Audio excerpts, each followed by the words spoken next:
So, coolest part of my job is I get to supervise starting up a nuclear reactor.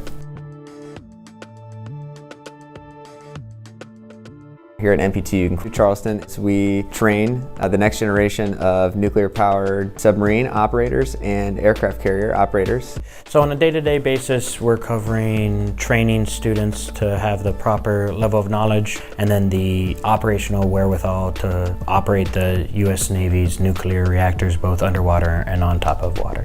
Training the fleet to make sure that the U.S. is in its best strategic position. So it's teaching students all the knowledge they need to know so that when things happen, they know how to properly react to them.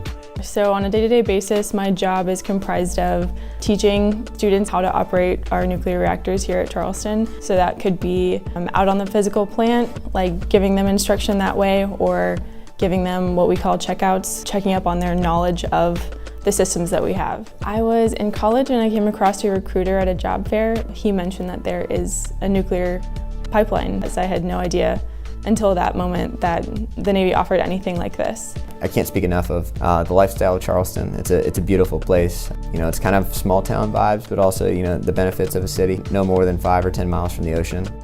Charleston is amazing. It is a very unique southern town and growing rapidly. It's a beautiful city, great beaches, food, and atmosphere.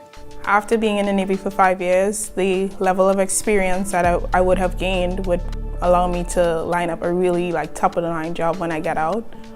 So the nuclear Navy operates in all parts of the world.